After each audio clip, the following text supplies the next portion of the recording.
3 hombres cayeron hoy, y ninguno vio de dónde vino el tiro.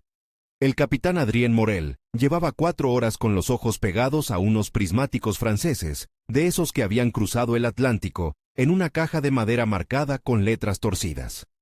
Estaba sentado detrás de un muro bajo de adobe, en el borde del patio de la estación, donde el polvo se levantaba con cada paso, y se quedaba flotando como si el aire también estuviera cansado. A esa hora, el sol del norte de México no calienta, aplasta. La lámina de los techos vibra, los rieles brillan como cuchillos, y el olor a carbón viejo se mezcla con el de sudor, aceite y sangre seca. En el centro del patio, un vagón quemado servía de sombra para nadie. Más allá, la torre de agua, una columna de hierro con remaches, se recortaba contra el cielo blanco. Y al fondo, como un animal dormido, el horno de ladrillo del pequeño ladrillar, apagado desde que empezó el tiroteo, abría su boca negra hacia la calle. Morel no era mexicano. Se le notaba en la forma de sostener el cigarro sin fumarlo, en la manera de medir el terreno como si fuera un ejercicio, y en esa calma que no era valentía, sino costumbre. Había venido como instructor, así lo llamaban. Un europeo que sabía de fusiles y de paciencia.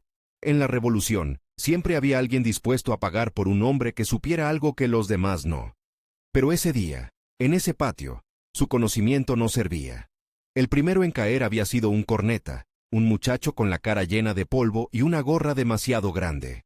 Se asomó apenas por encima de un montón de durmientes de madera para mirar hacia la calle de las bodegas. Un segundo. Ni siquiera alcanzó a gritar. Se dobló como si le hubieran cortado los hilos. El segundo fue un sargento que se creía listo. No se asomó por arriba, sino por un hueco entre 2 sacos de maíz apilados en la puerta de un almacén. Desde ahí no te ven, había dicho. Morel lo vio acomodar el ojo, pegar la mejilla al saco, buscar con calma, y entonces el saco se sacudió, como si alguien lo hubiera golpeado desde dentro. El sargento cayó hacia atrás con una expresión de sorpresa pura, casi infantil. El tercero fue el que le heló la espalda a Morel. Un tirador de los suyos, uno de los mejores del destacamento, un hombre que había sobrevivido a emboscadas en arroyos secos y a noches sin agua. Se movió como se supone que se mueve un tirador, lento, pegado a la sombra, sin repetir ángulos. Se metió en una casa de adobe sin techo, subió a lo que quedaba de una escalera y se colocó detrás de una ventana rota, con un trapo oscuro cubriéndole el cañón para que no brillara. Morel pensó: ahora sí, ahora lo veremos. Ahora el fantasma se delata. El disparo llegó sin destello, sin eco claro. Un golpe seco, como si alguien hubiera cerrado una puerta. El tirador se desplomó hacia adelante, y su cuerpo quedó colgando un instante en el marco de la ventana, como una bandera triste. Morel bajó los prismáticos despacio. No por resignación, por incredulidad, porque él conocía todas las posiciones posibles en un lugar así. Las ventanas, los techos, las esquinas de los almacenes, la base de la torre de agua, los huecos entre vagones. Conocía el manual invisible que todos siguen cuando quieren ver y disparar. Y sin embargo, el tiro había venido de un lugar que no encajaba en ningún manual. Ahí no puede estar, murmuró, sin darse cuenta de que lo decía en voz alta. A su lado, un teniente mexicano, cara afilada, bigote ralo, ojos rojos de no dormir, tragó saliva. Se llamaba Ledesma. Era de los que habían cambiado de bando 2 veces, no por traición, sino por hambre. En la revolución, la lealtad a veces era un lujo. Dicen que es el del pozo, dijo Ledesma, casi en un susurro, como si nombrarlo fuera invitarlo a disparar otra vez. Morel lo miró de reojo. ¿El del pozo? Ledesma señaló con la barbilla hacia una zona del patio donde el suelo estaba hundido, cerca de una acequia seca que cruzaba como una cicatriz. Había una tapa de madera vieja, medio rota, con piedras encima. Un pozo o un aljibe, de esos que se usan cuando el agua escasea y la gente aprende a guardar lo poco que tiene. Juran que los tiros vienen de abajo, dijo Ledesma. De ahí, o de algún lugar así. Pero, ¿quién se mete ahí? Hace calor como horno, o apesta, o te quedas sin aire. Morel volvió a levantar los prismáticos, pero esta vez no buscó ventanas. Buscó lo que nadie busca: sombras pegadas al suelo, huecos, rendijas, lugares donde un hombre no debería poder respirar. Y entonces lo sintió. No lo vio. Lo sintió. Esa sensación que tienen los cazadores cuando el monte se queda demasiado quieto. Cuando el silencio no es paz, sino atención. En el patio, los hombres ya no se movían como soldados. Se movían como animales que saben que hay un depredador cerca. Nadie cruzaba un espacio abierto sin agacharse. Nadie hablaba en voz alta. Los que tenían que correr lo hacían con la cabeza baja, como si el cielo mismo disparara. Y lo peor era que el fantasma no estaba disparando por matar.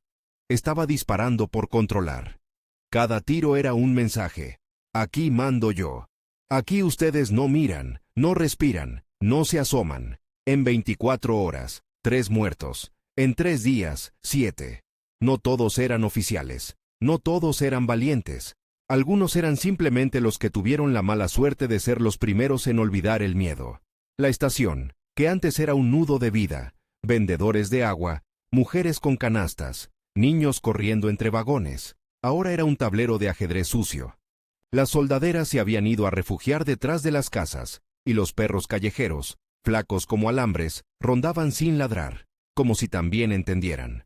Morel escuchó un rumor que venía de atrás, del cuarto donde los jefes se reunían. Un rumor que siempre aparece cuando la guerra se atasca. Dinero. Hay recompensa, dijo alguien, y la palabra se extendió como pólvora. No era una recompensa elegante, de gobierno. Era una bolsa de monedas, oro mezclado con plata, y un papel firmado por un general que no quería perder ese cruce ferroviario. El que trajera al fantasma, vivo o muerto, se llevaría suficiente para comprar tierra, o para huir a Estados Unidos, o para pagarle a la muerte un poco más tarde. Y con la recompensa llegó lo inevitable, los mejores. No los mejores del corrido, no los mejores de la cantina, los mejores de verdad. Tiradores que no se emocionaban, que no contaban historias, que no disparaban por orgullo, hombres que habían aprendido a esperar. Morel los vio llegar al atardecer, cuando el sol se volvía rojo y el polvo parecía sangre suspendida.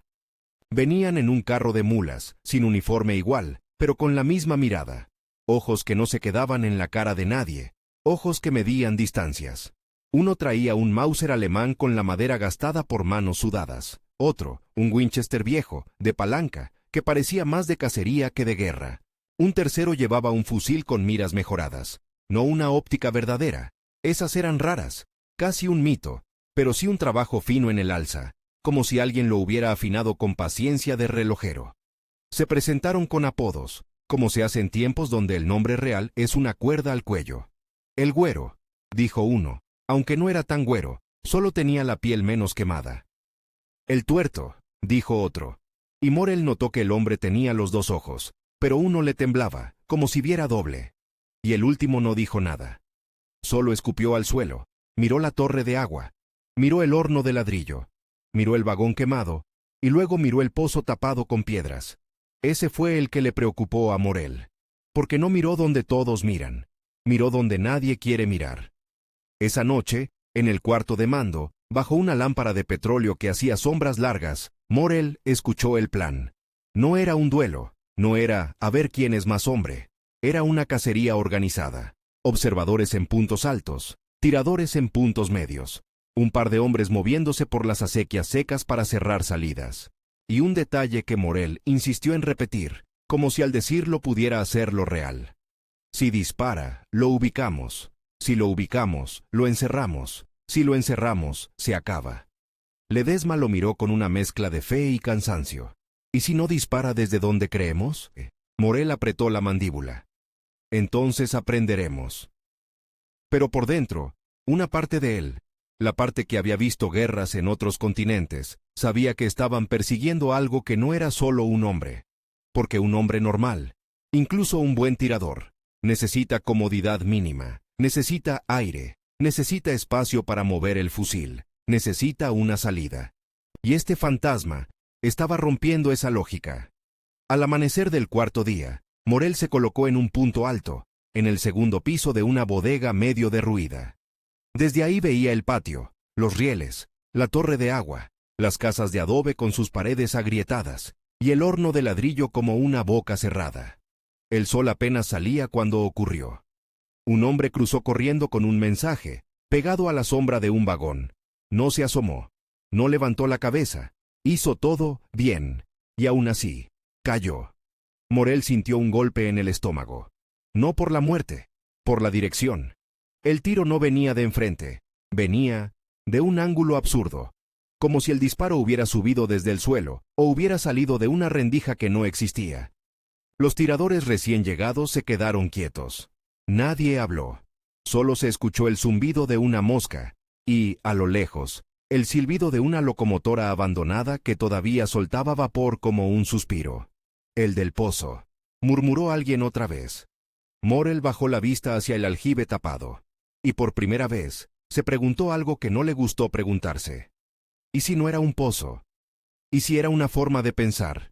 Porque el lugar no era lo único imposible. Lo imposible era la paciencia, la forma de esperar sin moverse, sin respirar fuerte, sin ceder al calor, al olor, al miedo.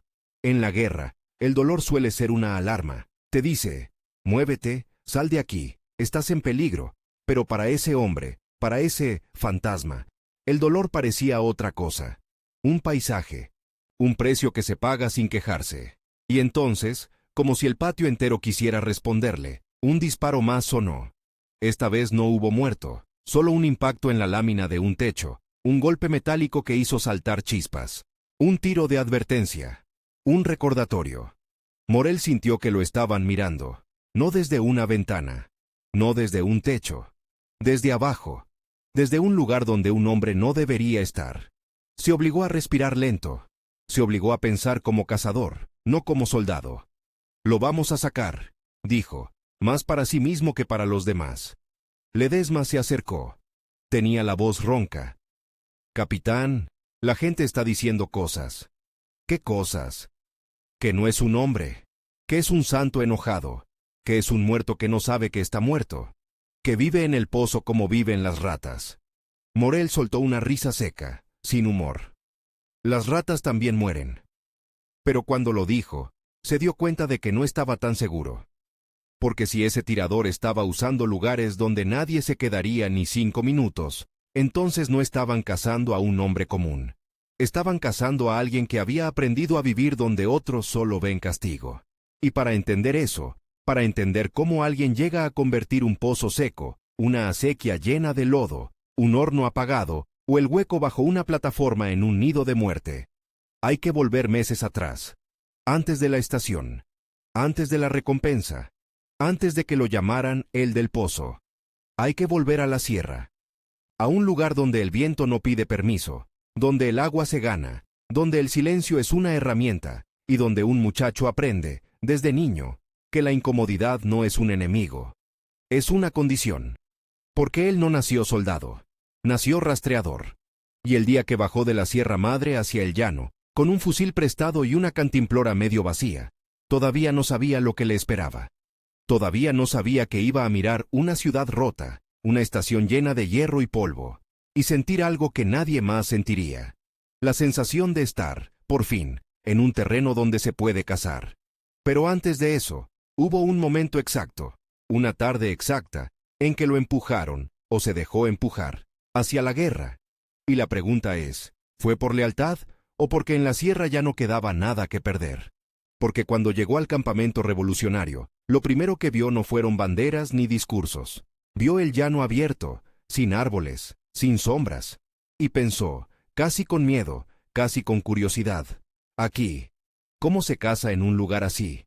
Y todavía no sabía que la ciudad rota, con sus pozos, sus hornos y sus vagones muertos, iba a parecerle, muy pronto, un hogar. 3 días detrás de un animal, sin que el animal supiera que ya estaba perdido. No era una frase bonita, era una cuenta de sed, de ampollas, de lengua pegada al paladar. En la Sierra Madre, cuando un muchacho aprendía a seguir huellas, no aprendía a caminar, aprendía a desaparecer, a no dejar su propio rastro encima del rastro ajeno, a mirar el suelo como si fuera un libro abierto, y al mismo tiempo, a mirar el aire como si también tuviera letras. Se llamaba Tomás Arriaga. Y en su rancho, perdido entre lomas de piedra y pinos flacos, nadie decía su nombre completo. Era el chamaco de Eusebio, hasta que Eusebio dejó de ser alguien. La primera vez que Tomás entendió que el mundo podía quitarte a un hombre sin pedir permiso, fue una mañana fría, de esas en que el aliento sale blanco, y el sol tarda en acordarse de que existe. Su padre había salido con un burro y una cuerda, buscando una res que se había ido hacia un arroyo. No era una aventura, era trabajo, era comida. Era la diferencia entre tener frijol o tener puro chile con tortilla dura. Tomás lo siguió a distancia, porque los niños siguen, porque creen que si miran bien, aprenden. Vio a su padre bajar por una ladera donde la tierra se desmoronaba como azúcar. Vio cómo el burro resbaló, cómo la cuerda se tensó, cómo el hombre intentó sostenerlo todo con el cuerpo. Y luego vio lo que no se olvida. El burro se fue, la cuerda se fue, y su padre se fue con ellos, rodando hasta que el sonido se apagó. No hubo grito largo, solo golpes contra piedra, un ¡ah! Cortado, y después el silencio de la sierra, ese silencio que no consuela, ese silencio que te dice, aquí las cosas pasan, y ya. Lo encontraron al día siguiente, cuando el sol ya estaba alto y los zopilotes empezaban a dar vueltas como si fueran dueños del cielo. La madre de Tomás no lloró como en las historias. Se quedó sentada, con las manos en el regazo, mirando un punto fijo. Y esa quietud fue la primera lección de Tomás sobre el dolor. A veces no te hace ruido, a veces solo te deja vacío. A los 8 años, Tomás ya sabía poner trampas para conejo. A los 10, sabía distinguir huellas de venado de huellas de cabra por la forma en que la pezuña muerde la tierra. A los 12, su madre tosía sangre por las noches y decía que era el frío.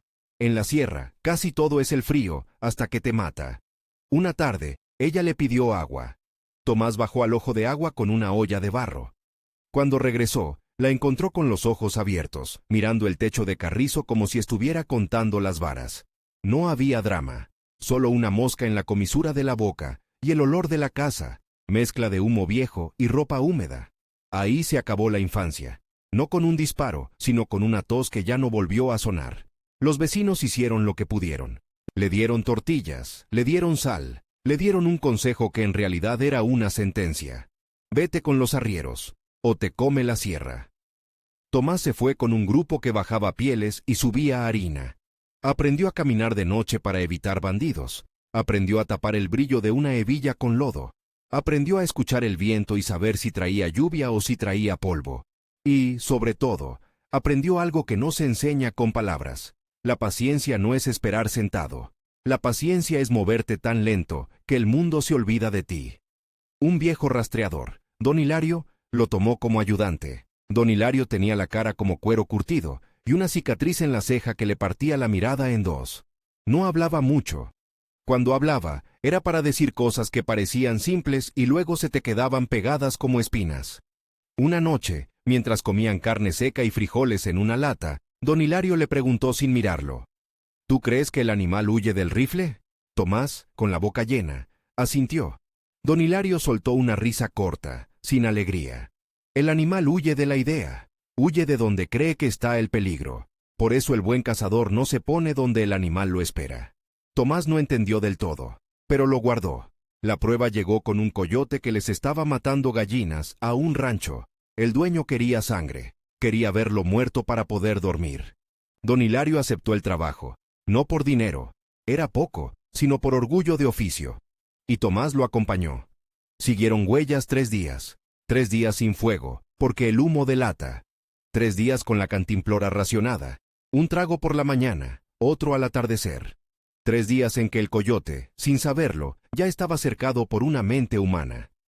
El tercer día, encontraron el lugar donde el animal se metía a descansar, debajo de una raíz levantada, como una cueva pequeña.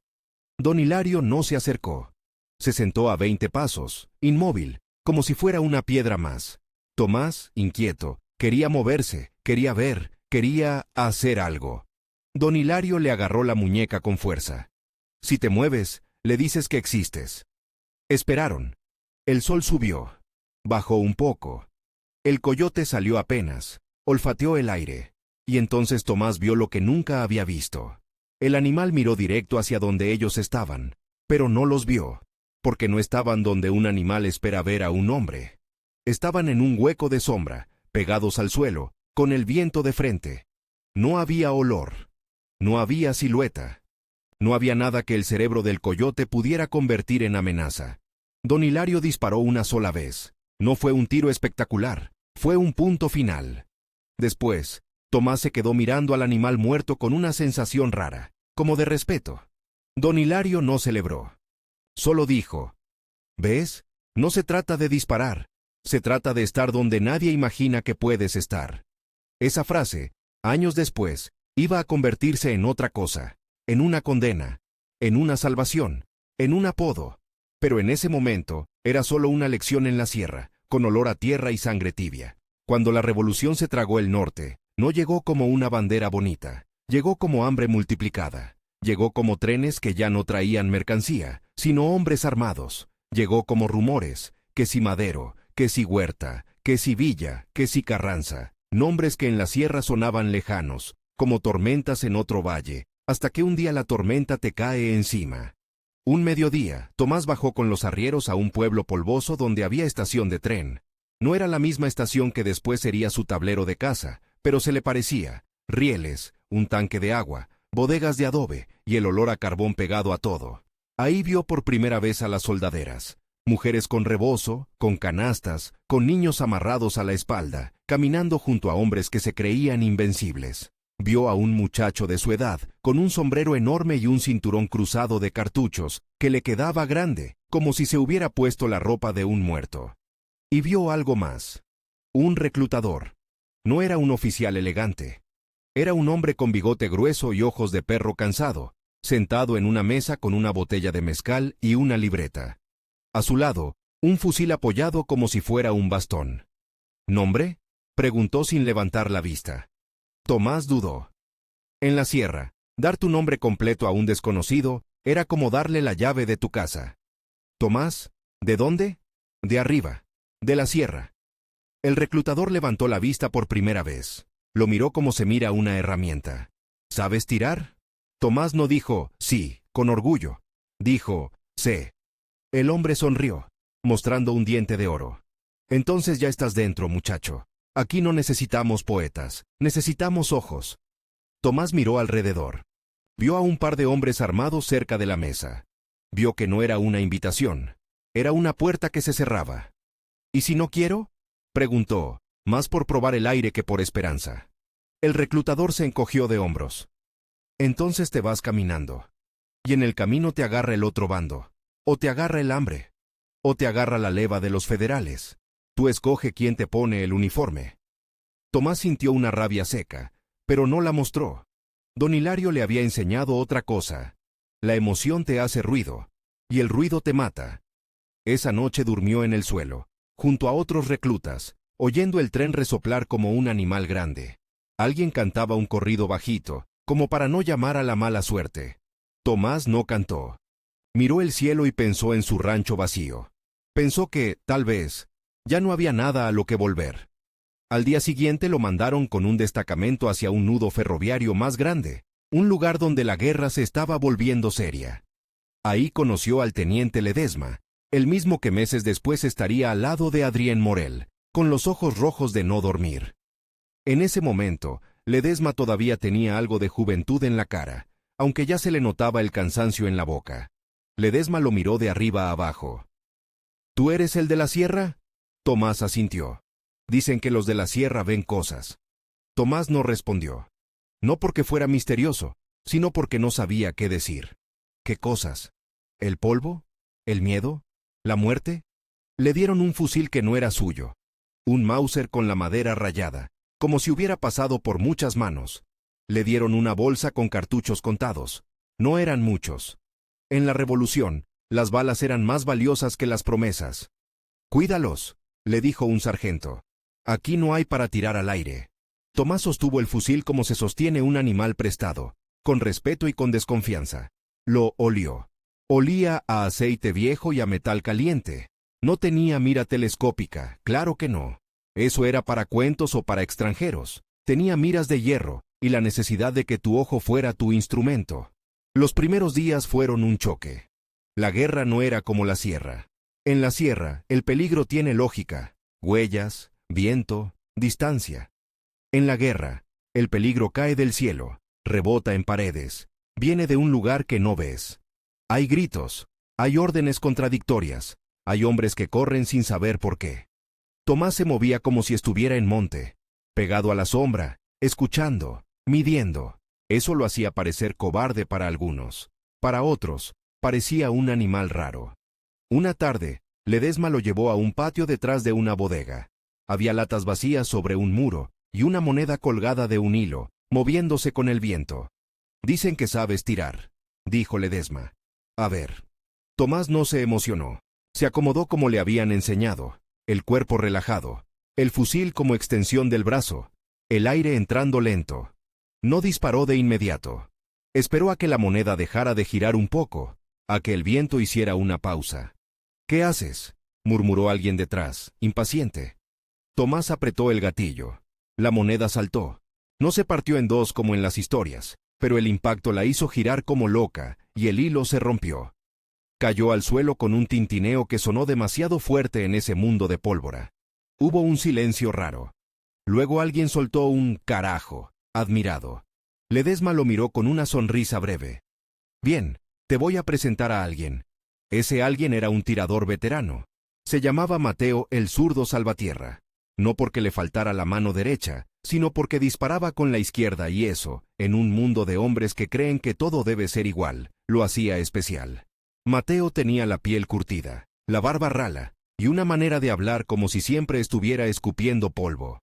«Así que tú eres el serrano», dijo, sin amabilidad ni desprecio, solo constatando. Tomás asintió. Mateo le enseñó lo que el ejército, cualquier ejército, llama lo correcto. Cómo apoyar el fusil en un saco para estabilizar. Cómo usar una ventana sin mostrar el cuerpo. Cómo elegir un ángulo con buena vista. Cómo contar segundos entre disparos para no delatarte. «Lo primero», dijo Mateo, «es que no te enamores de una posición. La posición te mata si te quedas». Tomás escuchaba, aprendía, pero por dentro, algo le raspaba. Porque esas posiciones correctas eran, justamente, las que un cazador esperaría que un cazador usara. Eran lógicas, eran cómodas, eran previsibles. Una noche, mientras limpiaban el fusil con un trapo sucio y un poco de aceite, Mateo sacó del bolsillo una foto doblada. No era una mujer posando como en las postales, era una familia, una mujer con rebozo, dos niños serios y un hombre con sombrero que intentaba sonreír. «Mi gente», dijo Mateo, y por primera vez su voz se ablandó. «Están en Durango. Si esto se acaba, si se acaba de verdad, vuelvo y pongo una tiendita. Ya no quiero andar de perro con rifle». Tomás miró la foto. No supo qué decir. En la sierra, la gente no guardaba fotos. Guardaba cuchillos, guardaba semillas, guardaba silencio. Mateo dobló la foto con cuidado, como si fuera algo frágil. «¿Tú tienes a alguien?», preguntó. Tomás tardó un segundo. Tenía. Mateo no insistió. Solo asintió, como si entendiera sin palabras. Al tercer día de trabajar juntos, Mateo eligió una posición perfecta. Una casa de adobe con un segundo piso medio derrumbado, una ventana con vista al patio de la estación, sombra suficiente, apoyo firme. Desde ahí se veía un tramo de rieles donde los enemigos cruzaban para llevar munición. Era un lugar que cualquier manual señalaría con un dedo. Tomás lo siguió, cargando un par de cartuchos extra y una cantimplora. Subieron con cuidado. El piso crujía. El aire olía a yeso viejo y a excremento de paloma. Mateo se acomodó en la ventana. Puso un trapo oscuro sobre el cañón para evitar brillo. Respiró hondo. «Ahora mira», le susurró a Tomás. «No dispares por disparar. Dispara cuando el mundo te lo pida». Tomás miró por la rendija. Vio movimiento, un hombre enemigo, agachado, corriendo con una caja. Mateo esperó. Esperó el segundo exacto en que el hombre se enderezó un poco para saltar un durmiente. Mateo disparó. El hombre cayó. Un tiro limpio, un trabajo bien hecho. Tomás sintió una satisfacción fría, profesional, como cuando una trampa funciona. Y entonces, casi de inmediato, llegó el otro disparo. No hubo aviso. No hubo duelo. Solo un golpe seco, como si alguien hubiera tirado una piedra contra una sandía. Mateo se quedó quieto un instante, como si no entendiera. Luego su cuerpo se dobló hacia adelante. La cabeza golpeó el marco de la ventana. El trapo cayó al suelo. Tomás se quedó congelado. No por miedo, sino por incredulidad. Porque el disparo había venido de un lugar que él no había visto. Y él veía. Se arrastró hacia Mateo. Lo tocó en el hombro. La tela estaba caliente. Mateo intentó decir algo, pero solo salió aire. Sus ojos, abiertos, miraban hacia afuera sin ver. Tomás bajó la vista y vio la sangre en el adobe, oscura, espesa, como si la pared estuviera llorando. Mateo, susurró, aunque sabía que no servía. Mateo murió sin drama, sin frase final, sin corrido. Tomás se quedó ahí, con el fusil en las manos, escuchando abajo el caos, gritos, pasos, alguien diciendo, tirador, como si la palabra pudiera detener la bala. Bajó como pudo, con el cuerpo de Mateo imposible de cargar sin exponerse. Lo dejaron ahí hasta la noche. En la guerra, a veces los muertos esperan. Esa noche, en un cuarto oscuro iluminado por una lámpara de petróleo, un sargento viejo, de esos que ya no tienen ilusión, solo oficio, le habló a Tomás mientras le daba un trago de agua tibia.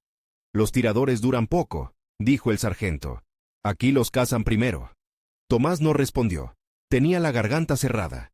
El sargento siguió, como si estuviera recitando una verdad que ya había dicho muchas veces. Un tirador mata a un oficial, mata a un ametrallador, mata a un observador, y con eso cambia una pelea. Por eso te buscan, por eso te odian. No es personal, es matemático. Tomás apretó la mandíbula. ¿De dónde vino el tiro?, preguntó al fin. El sargento se encogió de hombros. De donde siempre viene cuando uno se cree listo, de donde no miraste. Tomás sintió algo raro en el pecho. No era rabia, no era tristeza, era una forma de claridad. Como cuando en la sierra, después de horas de buscar, de pronto ves una huella mínima y todo el camino se revela. No sintió heroísmo, sintió patrón.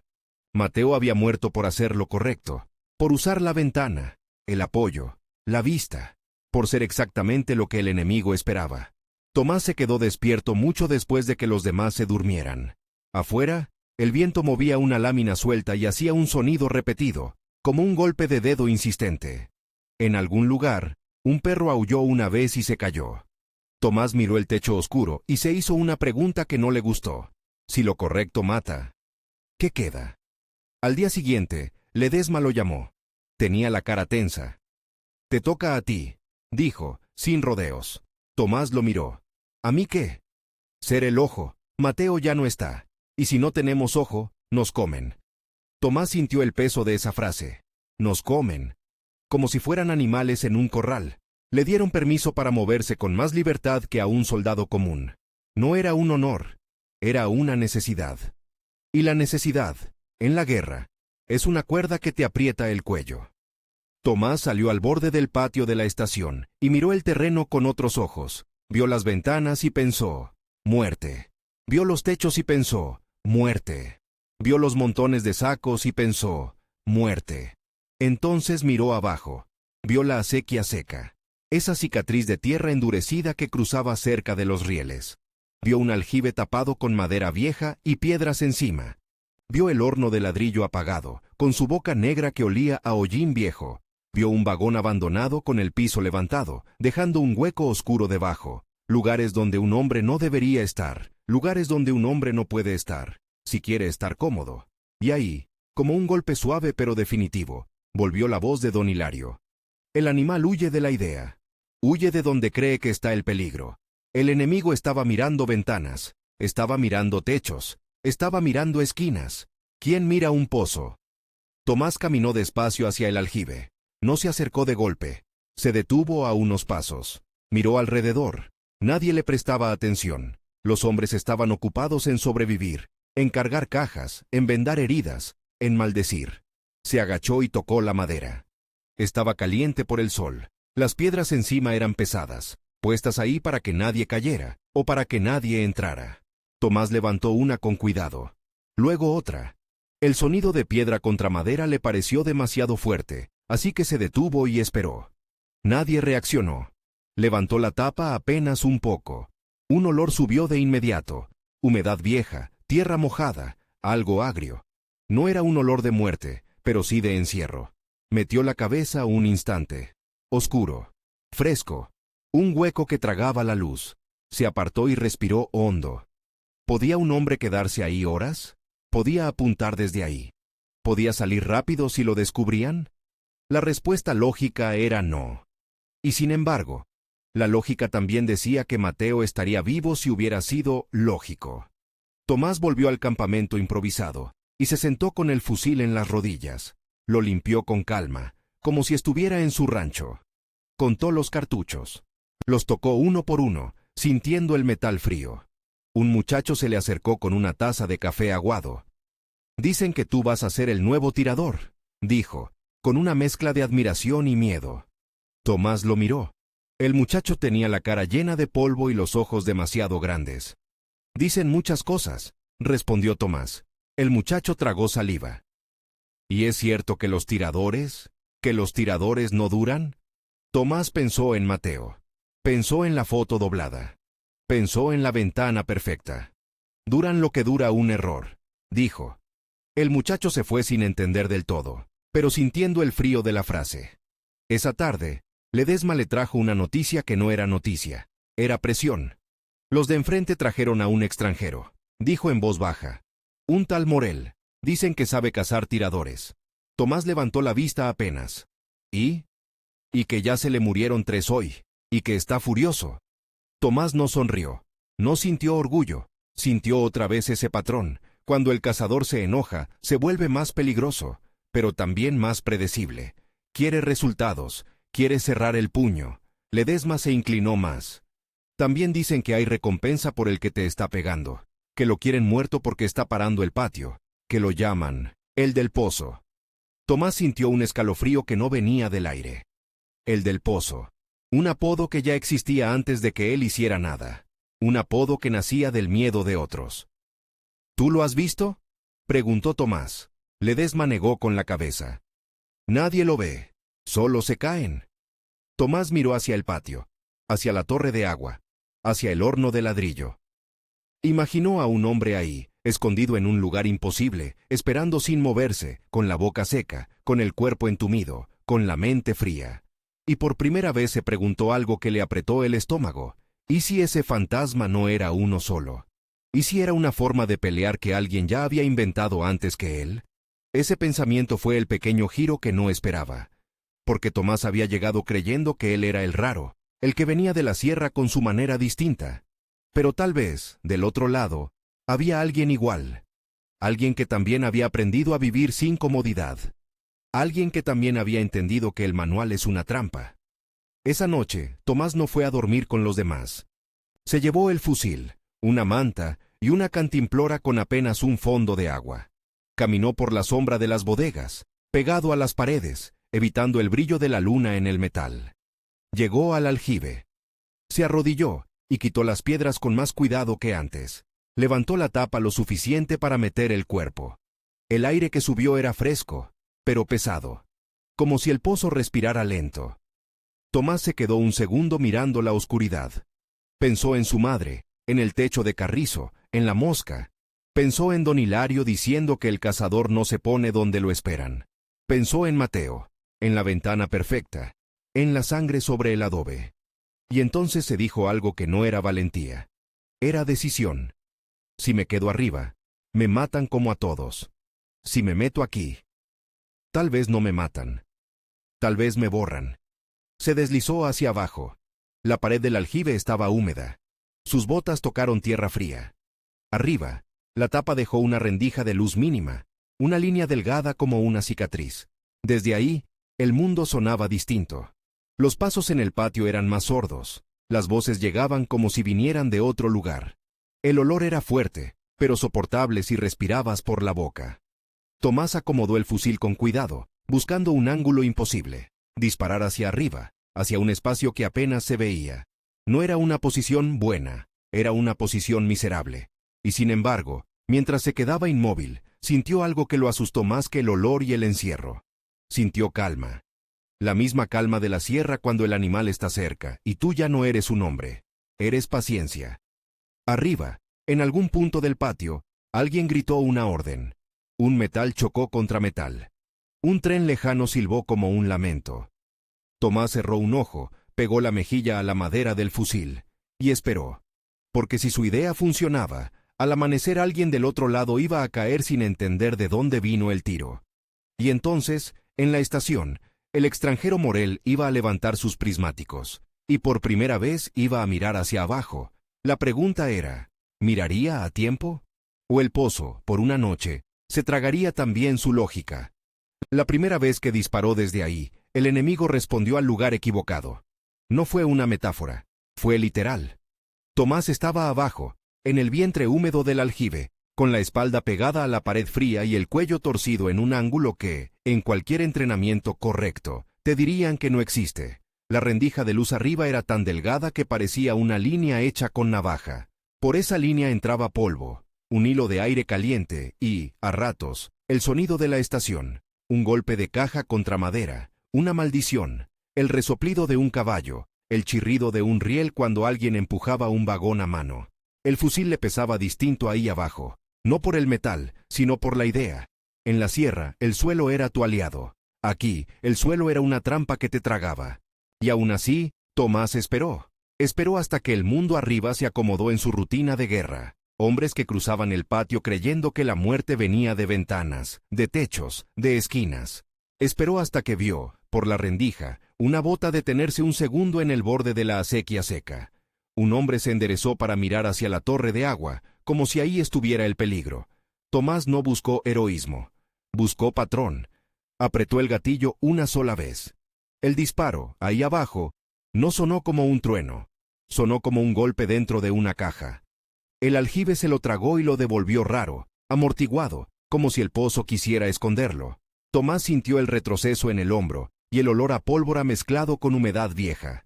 Arriba, el hombre cayó. Y lo que pasó después fue lo que Tomás quería comprobar. Los de enfrente no miraron al suelo. Miraron a las ventanas. Se oyó un grito. ¡En la casa! ¡En la casa de adobe! Luego, una ráfaga de disparos hacia el segundo piso de una construcción medio derruida. Balas pegando en pared. Polvo cayendo como lluvia. Alguien respondió desde el otro lado con tiros nerviosos, como si disparar a lo alto pudiera matar a un fantasma. Tomás, abajo, no se movió, ni un centímetro, porque moverte era decir, existo. Sintió el sudor en la nuca, pero el aire del aljibe era frío y le enfriaba la piel como si lo estuvieran lamiendo. La garganta se le secó en segundos. La cantimplora tenía un fondo de agua, pero no la tocó. En la sierra, don Hilario decía que el agua se toma cuando todavía no la necesitas, porque cuando la necesitas ya es tarde. Aquí era al revés. Si tragabas, hacías ruido. Si tragabas, tosías. Si tosías, te morías. Arriba, el caos duró unos minutos. Luego se apagó, como se apagan las cosas en la guerra. No porque se resuelvan, sino porque la gente se cansa de tener miedo y vuelve a trabajar. Tomás esperó un poco más. No por valentía, por disciplina. Cuando por fin se movió, lo hizo como si fuera parte del aljibe. Subió despacio, empujando la tapa apenas, sin dejar que la luz lo dibujara. Volvió a poner las piedras como estaban. Se quedó un segundo con la palma sobre la madera caliente por el sol, sintiendo la diferencia brutal entre arriba y abajo. Y entonces entendió algo que le dio un escalofrío. Si esto funcionaba una vez, iba a funcionar hasta que alguien aprendiera a mirar donde nadie mira. Y ese alguien, del otro lado, tenía nombre: Adrien Morel, el extranjero, el que sabía cazar tiradores. Esa mañana, cuando Tomás regresó al campamento improvisado detrás de las bodegas, Ledesma lo estaba esperando con la cara tensa y los ojos como de hombre que no ha dormido. ¿Fuiste tú?, preguntó sin rodeos. Tomás no respondió con orgullo, solo asintió.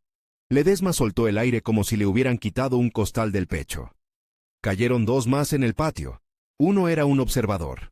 El otro traía un rollo de cable, de esos para el telégrafo. Los de enfrente están ciegos sin eso. Tomás se sentó en una caja vacía, apoyó el Mauser en las rodillas y empezó a limpiar el cañón con un trapo sucio. No porque estuviera tranquilo, sino porque el cuerpo necesita hacer algo para no temblar. ¿Dónde estabas?, insistió Ledesma, bajando la voz. Tomás levantó la mirada. Abajo. Ledesma frunció el ceño. ¿Abajo dónde? Tomás no dijo, en el aljibe. No dijo, en el pozo.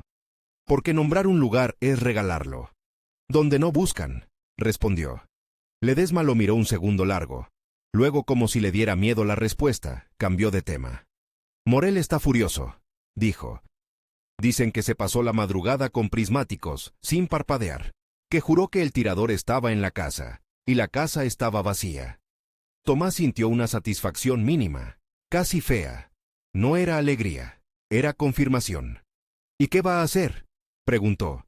Ledesma se encogió de hombros. Lo que hacen los que no soportan no entender. Va a traer más ojos. Ese mismo día, Tomás probó otra cosa.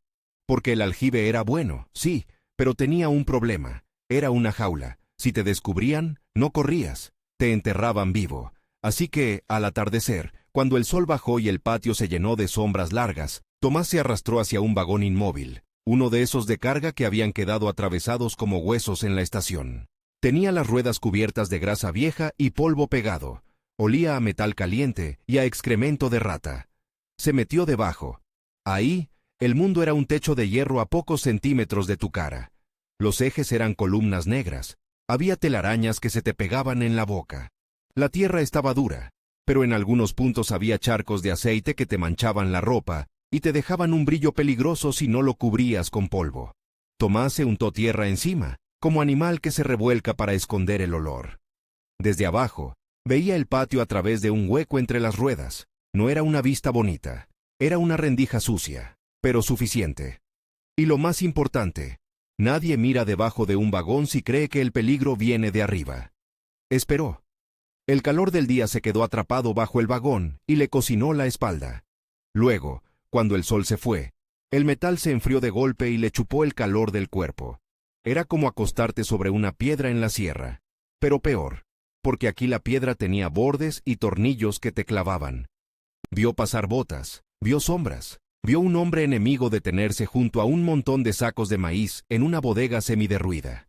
El hombre se agachó, sacó algo del bolsillo, quizá un cigarro, quizá una nota. Se enderezó un segundo, confiado. Tomás disparó. El hombre cayó hacia atrás, como si alguien le hubiera jalado los pies. Y otra vez, el enemigo respondió al lugar equivocado. Esta vez, los tiros fueron hacia el techo de la bodega, hacia una ventana rota, hacia una esquina donde no había nadie. Un grupo corrió a revisar, pateando puertas, gritando órdenes. Tomás, debajo del vagón, sintió el temblor de pasos cerca. Un soldado pasó tan cerca que Tomás vio el borde de su suela, el barro seco pegado, una piedrita incrustada. Si el hombre se agachaba, si escupía, si dejaba caer algo. Lo veía. Pero no se agachó. Porque nadie se agacha cuando cree que la muerte viene de frente. Tomás esperó a que se fueran. Luego se arrastró hacia atrás, lento, con el fusil pegado al cuerpo. Salió por el lado opuesto. Se metió entre sombras, y volvió a su línea como si hubiera estado ahí todo el tiempo. Esa noche, el campamento olía a frijoles recalentados y a sudor. Un corrido sonaba bajito en algún rincón, cantado por una voz ronca que parecía más cansada que triste. Las soldaderas pasaban con ollas y rebozos, mirando a los hombres como si fueran niños grandes que se creen inmortales. Tomás se sentó cerca de una lámpara de petróleo. Un sanitario, un hombre mayor con manos firmes y ojos de quien ya vio demasiada sangre, se le acercó. Se llamaba Jacinto. No era médico de escuela. Era de esos que aprenden a cocer carne porque si no, se mueren todos. Jacinto le tocó la frente a Tomás con el dorso de la mano. «Estás caliente», dijo. Tomás apartó la mano. «Estoy bien». Jacinto soltó una risa sin humor. «Eso dicen los que se caen mañana. ¿Dónde te metes, muchacho? Llegas oliendo a aceite, a lodo, a cosas que no son de aquí». Tomás lo miró sin responder. Jacinto bajó la voz. «Te tiembla la mano cuando crees que nadie te ve». Tomás apretó el puño, como si pudiera encerrar el temblor. «Es el frío», mintió. Jacinto negó con la cabeza. «No es frío, es el cuerpo cobrando». Le dio un trapo y una pastilla de sal envuelta en papel. «Chúpala. Si no, te vas a deshidratar. Y si te deshidratas, te da fiebre. Y si te da fiebre, un día vas a disparar tarde». Tomás tomó la sal. No dijo gracias, pero la guardó como se guarda una bala. Al día siguiente, probó la torre de agua. No arriba, donde cualquiera esperaría un tirador. No en la plataforma, no en la escalera. Abajo. La torre era un cilindro de metal viejo, con remaches y manchas de óxido. Tenía una puerta pequeña, casi escondida, por donde entraban los que revisaban válvulas. Adentro olía a hierro mojado y a agua estancada. El suelo estaba húmedo. Había un goteo constante que te volvía loco si lo escuchabas mucho tiempo. Tomás se metió por la parte baja, pegado a una pared interior, buscando un ángulo raro. Disparar hacia el patio a través de una rendija entre placas, donde el metal no cerraba perfecto. Era un hueco mínimo, pero suficiente para un cañón y un ojo. Ahí, el problema no era el frío, era el sonido. Cada respiración rebotaba. Cada movimiento hacía eco. Si tosías, te delatabas como si gritaras. Tomás se quedó inmóvil, con la boca apenas abierta para respirar sin ruido. El agua le goteaba en el cuello. Una gota, otra, otra. El cuerpo quería rascarse, quería moverse, quería ser humano. Pero Tomás, en esos momentos, no era humano. Era paciencia. Vio a un enemigo asomarse detrás de un muro bajo, cerca de los rieles. No era un soldado cualquiera. Tenía una libreta. Miraba y anotaba. Un observador. De esos que no disparan, pero matan igual, porque le dicen a otros dónde disparar. Tomás esperó a que levantara la cabeza. Disparó.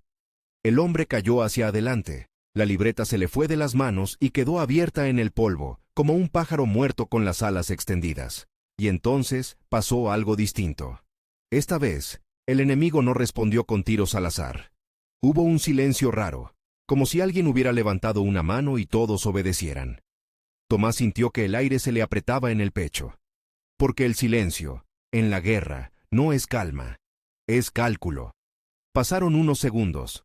Luego, un disparo seco pegó en el metal de la torre, justo arriba de donde Tomás estaba. El impacto hizo vibrar todo el cilindro. Polvo de óxido le cayó en la cara. Otro disparo. Más cerca. Tomás no se movió. No podía. Si se movía, hacía ruido. Si hacía ruido, lo ubicaban. Un tercer disparo. Esta vez, el metal se abolló a centímetros de la rendija. Tomás entendió. Alguien del otro lado no estaba disparando a la torre como idea. Estaba disparando a la torre como posibilidad. Estaba probando. Morel. Tomás tragó saliva con cuidado, sintiendo la garganta como papel. Esperó a que el ritmo cambiara, a que el tirador del otro lado se cansara de disparar a ciegas, a que buscara confirmación. Y ahí, en ese momento, Tomás hizo algo que no había hecho antes. No disparó. Se quedó quieto. Dejó que el enemigo se quedara con la duda. Cuando por fin el fuego cesó, Tomás salió de la torre como sale un animal de su madriguera. Lento, sin hacer ruido, mirando primero con los oídos. Volvió al campamento con el cuerpo mojado y la ropa pegada. Jacinto lo vio llegar y chasqueó la lengua. «¿Te vas a enfermar?», dijo. Tomás no contestó. Se sentó. Sacó la sal. La chupó despacio. Esa tarde, Ledesma lo llamó a un rincón detrás de unos sacos. «Ya se corrió la voz», dijo. «Los nuestros dicen que eres un santo. Los otros dicen que eres un demonio. Y los que mandan dicen que eres un problema». Tomás levantó la vista. «¿Quién?». Ledesma dudó un segundo, como si nombrarlo fuera invocarlo. «El comisario». En esa facción, en ese pedazo de revolución donde cada quien tenía su bandera y su ambición, el comisario no era un juez con toga. Era un hombre de seguridad, de esos que creen que el enemigo siempre está adentro. Un hombre que no perdona la independencia, porque la independencia se parece demasiado a la traición. Se llamaba Isidro Rangel. Y esa noche, Rangel llegó. No venía con muchos hombres, pero los que venían con él no miraban como soldados. Miraban como perros.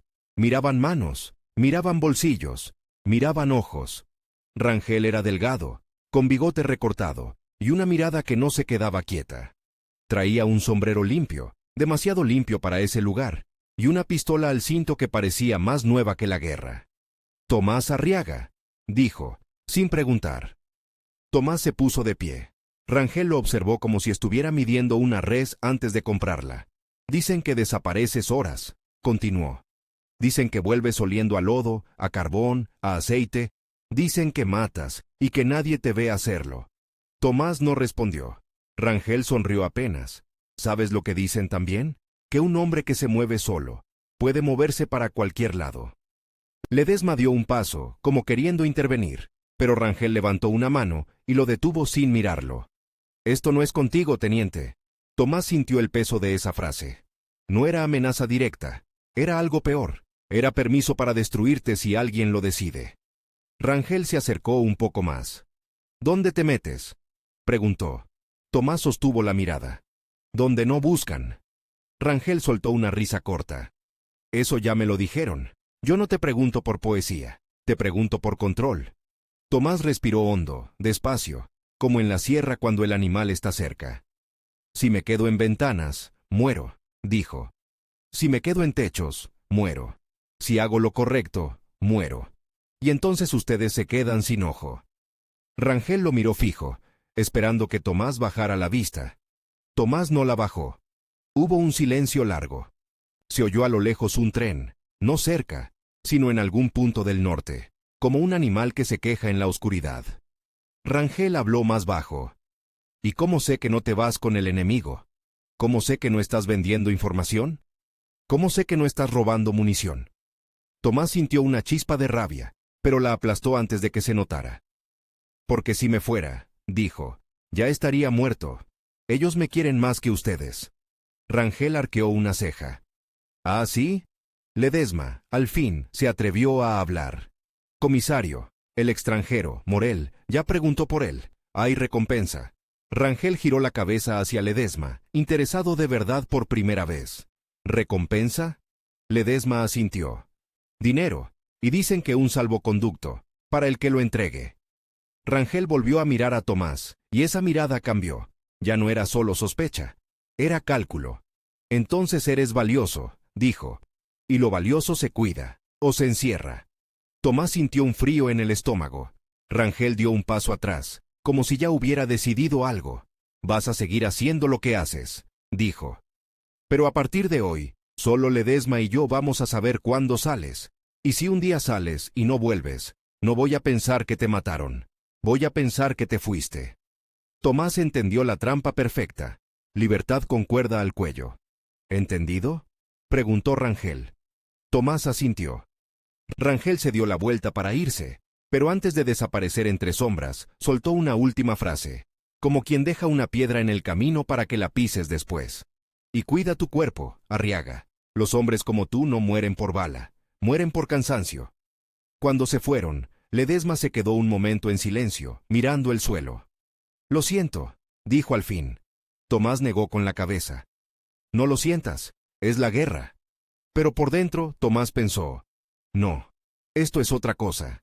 Esto es que te vigilen los tuyos mientras te cazan los otros». Esa misma madrugada, Tomás volvió a salir. No por terquedad, sino porque ya había notado el cambio del enemigo. Ya no se asomaban igual, ya no cruzaban el patio como antes. Los hombres se movían agachados, pegados a muros, en grupos. Las posiciones típicas estaban vacías. Las ventanas que antes eran ojos, ahora eran bocas cerradas. El miedo había hecho su trabajo. Y eso, para Tomás, era peligroso. Porque cuando el enemigo tiene miedo, aprende. Tomás se metió en una acequia que todavía tenía agua en el fondo. Agua sucia, fría, con olor a tierra podrida. Se acostó ahí, con el cuerpo medio hundido en lodo. El agua le subió por la espalda. Sintió el frío meterse en los huesos como si fuera un animal buscando nido. Desde ahí, tenía una rendija entre dos piedras y un pedazo de madera rota. Un ángulo bajo, casi ridículo, pero suficiente para ver un tramo de rieles y la esquina de una bodega. Esperó. El frío le empezó a entumir las piernas, luego las manos. El dedo del gatillo se le puso torpe. El cuerpo quería temblar, y el temblor era traición. Tomás apretó la mandíbula hasta que le dolió. Vio pasar un hombre enemigo con una caja. No era oficial, no era observador, era un cargador, un nadie.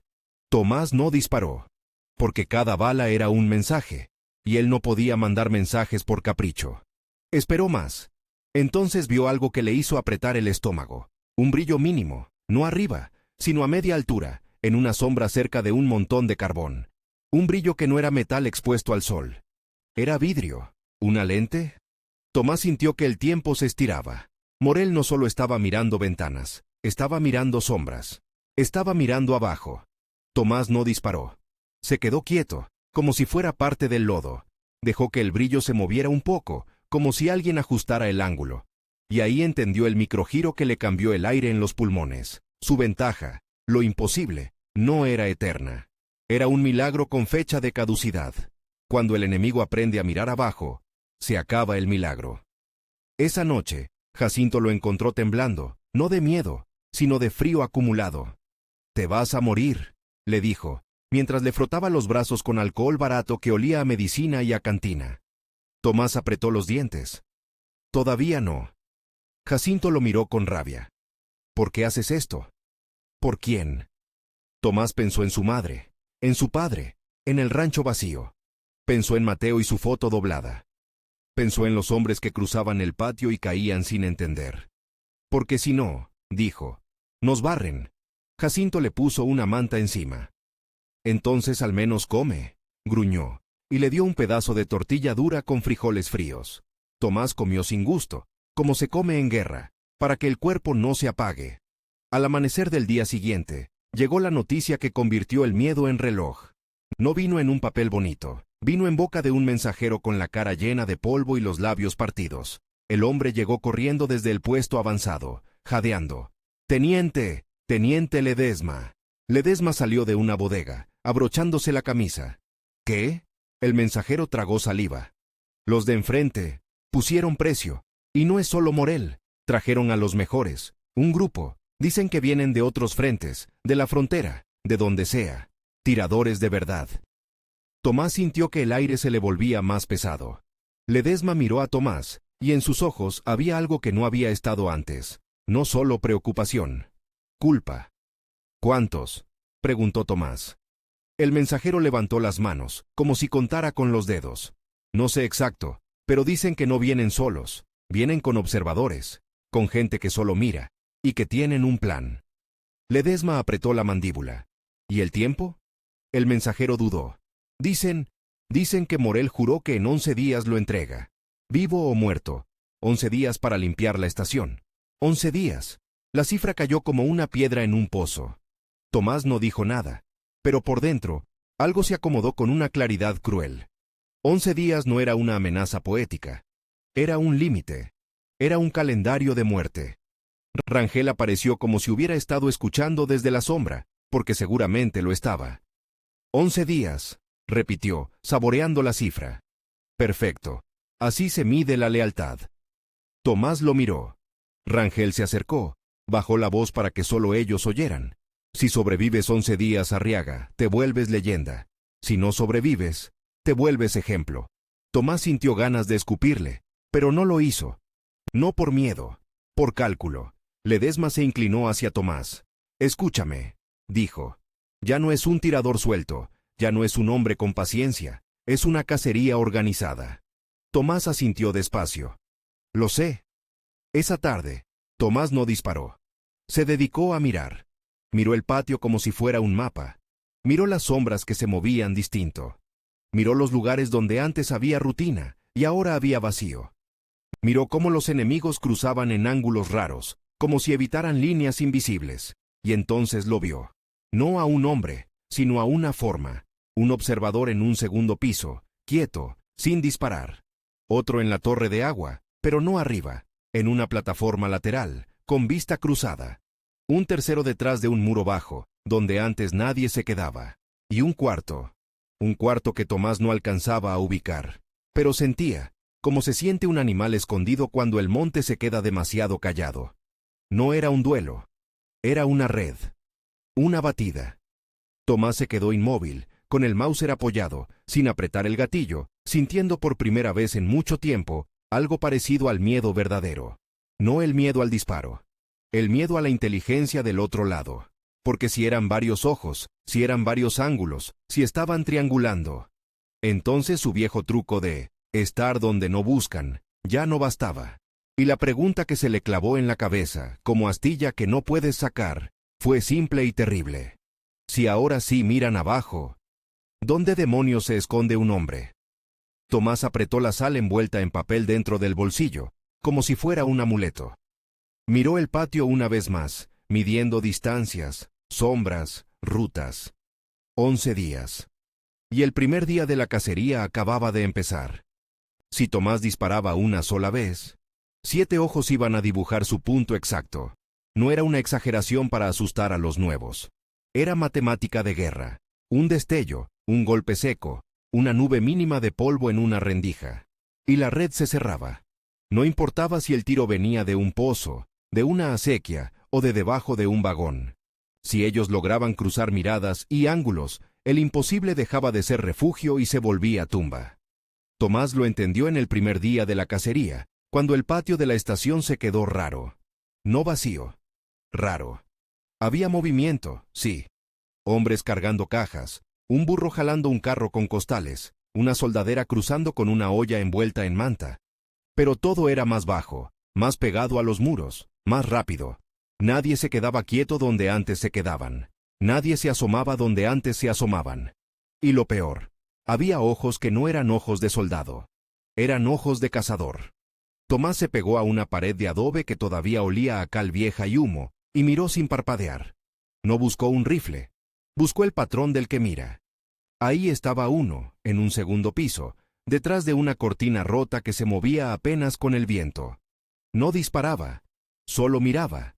Y cuando un hombre de los suyos cruzó el patio con una caja de munición, ese ojo siguió la caja, no al hombre, como si le importara más el flujo que la sangre.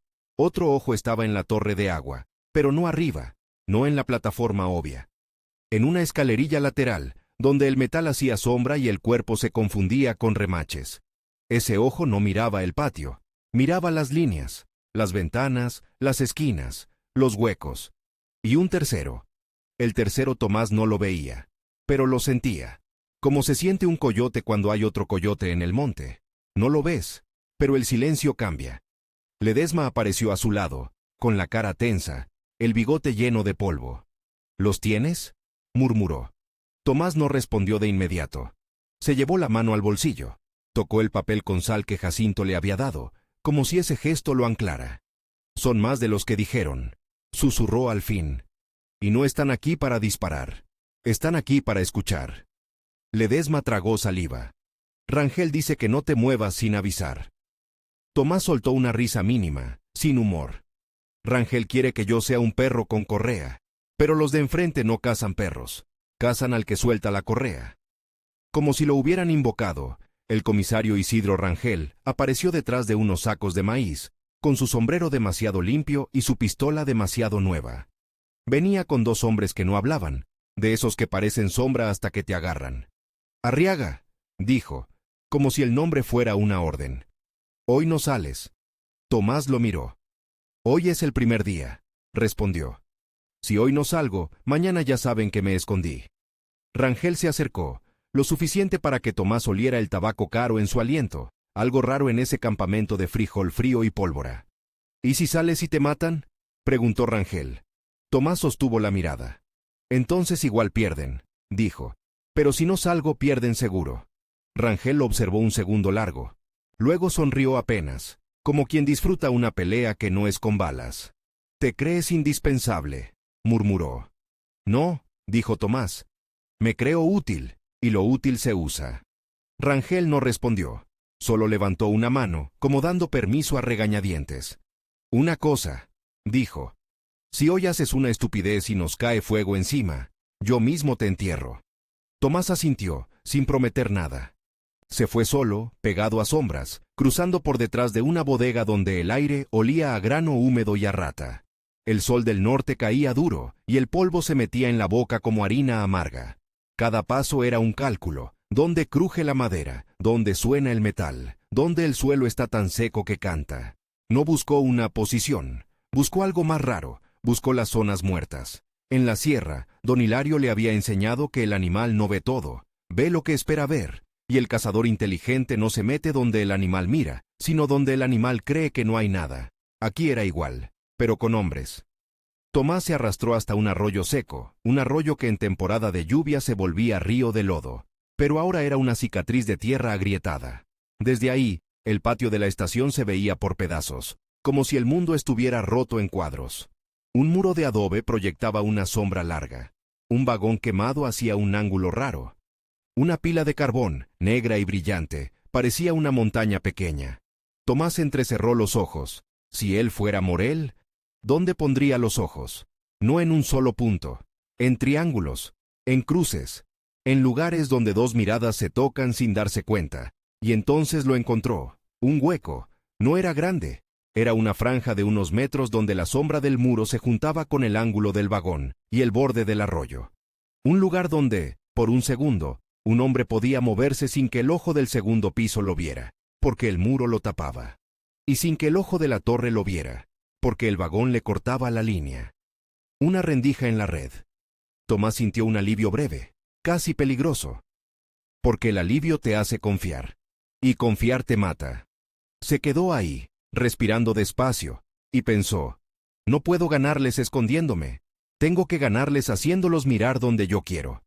La idea le llegó como llegan las ideas en guerra, no como inspiración bonita, sino como necesidad sucia. Si ellos cazaban destellos y sonidos, entonces él les iba a dar destellos y sonidos, pero no los suyos. Tomás retrocedió por el arroyo, se metió entre dos paredes caídas, y llegó a un patio trasero donde había basura, latas aplastadas, un pedazo de espejo roto y una caja de madera con clavos. En una esquina, un niño flaco, de ojos enormes, lo miraba desde detrás de un montón de ladrillos. Tomás se quedó quieto. El niño no corrió, solo lo miró, como si ya hubiera visto cosas peores. ¿Cómo te llamas?, susurró Tomás. El niño dudó. Evaristo, dijo al fin. Tomás miró sus manos. Manos de niño, pero con uñas negras de carbón. ¿Vives aquí? Evaristo asintió. Mi mamá está allá, dijo, señalando una casa de adobe con una puerta colgada de un solo clavo. No salimos. Cuando suenan tiros, nos metemos abajo. Tomás tragó saliva. Abajo, siempre abajo. Necesito un favor, dijo Tomás, y se odió un poco por decirlo, porque pedir favores en guerra es meter a otros en tu muerte. El niño lo miró con desconfianza.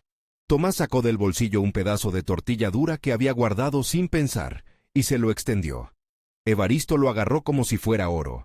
¿Qué favor?, preguntó masticando. Tomás señaló el espejo roto. ¿Ves eso? Quiero que lo pongas allá, dijo, señalando una rendija alta en una pared derruida que daba al patio de la estación. Pero no ahora, cuando yo te diga.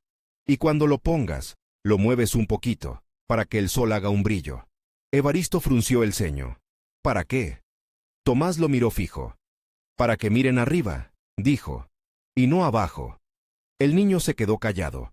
Luego, como si entendiera sin entender, asintió. ¿Y si me ven?, preguntó. Tomás sintió un golpe en el pecho, porque esa era la pregunta que nadie quería hacer. Te vas a mover rápido, dijo, y no te van a ver, porque van a estar buscando otra cosa. Evaristo apretó el espejo contra el pecho. ¿Cuándo? Tomás miró el sol. Todavía alto, todavía duro. Cuando escuches un silbido, dijo. Uno solo. Evaristo asintió y desapareció entre ladrillos como si fuera parte del polvo. Tomás se quedó un segundo más, escuchando su propio corazón. ¿Qué estaba haciendo? ¿Usando a un niño como herramienta? La guerra te empuja a lugares donde tu moral se vuelve barro. Y Tomás, que siempre había sido frío, sintió por primera vez algo que no era cálculo. Vergüenza. Pero la vergüenza no detiene balas. Volvió al arroyo seco, se metió en la franja muerta, y esperó. Esperó hasta que el patio se llenó de ese movimiento contenido que tienen los hombres cuando saben que los están mirando. Un par de enemigos cruzaron pegados a un muro. Uno cargaba un rollo de cable. Otro llevaba una caja de madera. No eran oficiales. Eran piezas. Tomás no disparó. Porque hoy no se trataba de matar al que pasa, se trataba de sacar al que manda. Desde algún punto, muy lejos, se oyó un disparo aislado. No cerca. Un disparo de prueba, quizá. Tomás no se movió. Solo escuchó. Y entonces, en el segundo piso, la cortina rota se movió apenas. El ojo ajustó su ángulo, como si el hombre detrás hubiera escuchado lo mismo. Tomás sintió un escalofrío. Morel estaba ahí. No necesariamente con el rifle, pero ahí, en la red. Tomás llevó 2 dedos a la boca y soltó un silbido corto, casi como el de un pájaro. Un segundo después, allá arriba, en la pared derruida, el espejo de Evaristo atrapó el sol y lo lanzó como un cuchillo de luz. Un destello perfecto. Alto. Obvio. Tentador. Tomás vio cómo el ojo del segundo piso se clavó en ese punto. Vio cómo el ojo de la torre giró. Vio cómo, por un instante, el patio entero pareció contener la respiración. Y entonces, como si la red tuviera un reflejo, un disparo seco respondió al destello. La bala pegó en la pared cerca del espejo, levantando polvo. Tomás no disparó todavía. Esperó. Porque el primer disparo siempre es duda.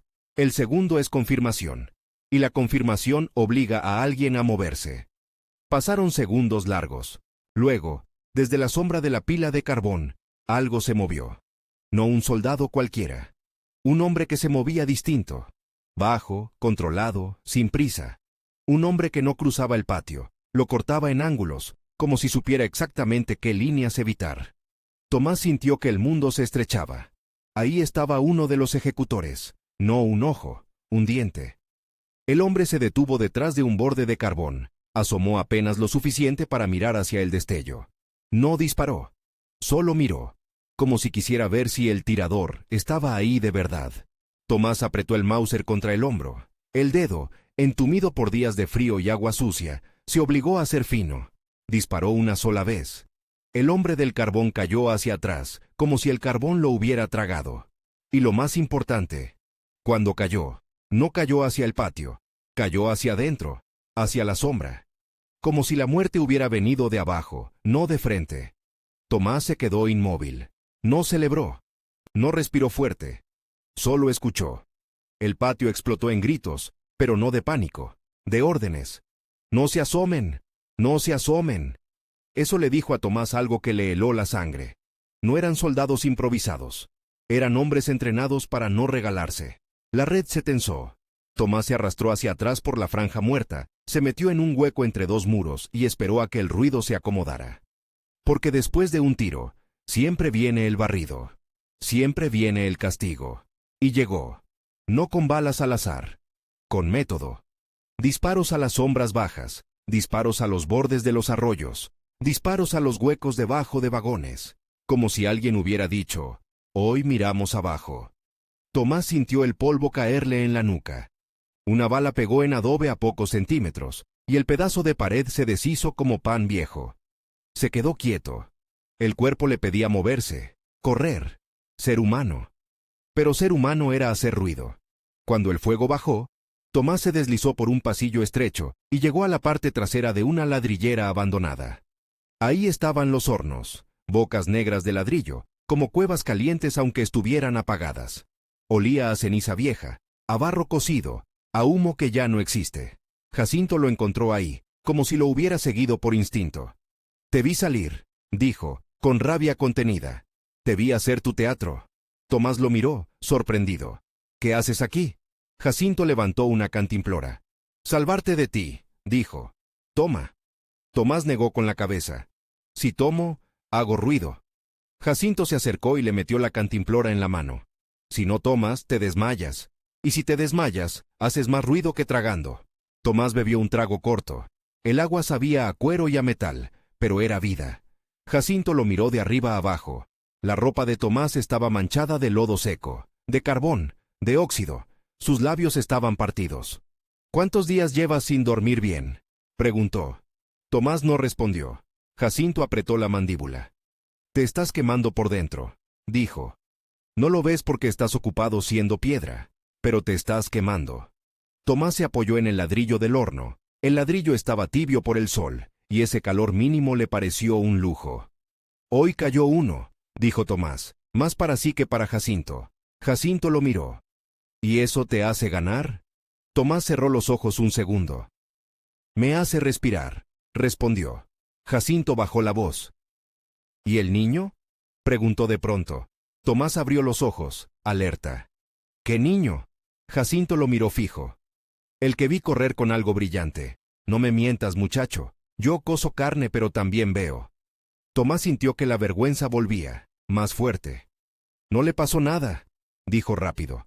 «No lo vieron». Jacinto soltó aire, pero no se calmó. «Un día sí lo van a ver», dijo. «Y ese día, ¿qué vas a hacer? ¿Disparar por él? ¿Morirte por él? ¿O seguir siendo piedra?». Tomás no tuvo respuesta. porque la guerra no te deja respuestas limpias. Esa noche, el segundo día de la cacería, el viento cambió. Trajo olor a lluvia lejana, pero no llovió. Solo trajo humedad, esa humedad que se mete en huesos y te hace temblar aunque el aire no esté frío. Tomás se metió en un vagón refrigerado abandonado, uno de esos que antes llevaban carne o hielo, y ahora era un ataúd de madera y metal. Adentro olía a moho y a sal vieja. El piso estaba húmedo. Había marcas de garras de rata en las esquinas. Se acomodó en un rincón, con el rifle apuntando a una rendija entre tablas. Desde ahí veía un tramo del patio y la base de la torre de agua. No disparó, solo miró, porque ahora el juego era otro. Ya no era matar al que se asoma, era hacer que el que manda se equivoque. Y Morel, del otro lado, también estaba jugando. Tomás lo supo cuando, cerca de medianoche, un destello apareció en una ventana alta. Un destello breve, como el del espejo, pero más controlado, más profesional, un señuelo. Tomás sintió una sonrisa amarga. Así que Morel también sabía mentir con luz. ¿Quién estaba copiando a quién? ¿Quién estaba aprendiendo más rápido? Tomás no mordió el anzuelo. Se quedó quieto. Y entonces, como castigo por no morder, llegó el fuego. No un disparo. Varios. Un barrido de balas que golpeó el vagón refrigerado, astillando madera, haciendo saltar clavos. Tomás se pegó al piso, sintiendo cómo el metal vibraba como un tambor. Una astilla le cortó la mejilla. Sintió la sangre caliente, mínima, y el olor a hierro. No se movió. Cuando el fuego cesó, escuchó pasos afuera. Pasos cuidadosos.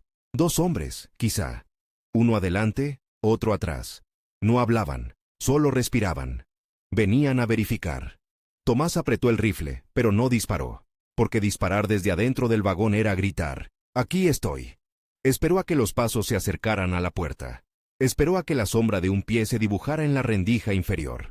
Y entonces hizo algo que no había hecho antes. Empujó, con la punta del rifle, una piedra pequeña que había guardado. La dejó caer contra una lámina suelta del vagón, al otro lado, lejos de su rendija. El sonido fue mínimo, pero en el silencio de medianoche sonó como una señal. Los pasos se detuvieron, luego se movieron hacia el sonido. Tomás aprovechó ese segundo para deslizarse hacia atrás, hacia una trampilla rota en el piso del vagón. Se dejó caer al suelo, al polvo, al aire frío de afuera, y se arrastró como animal herido hacia la sombra del arroyo. Detrás, la puerta del vagón se abrió de golpe.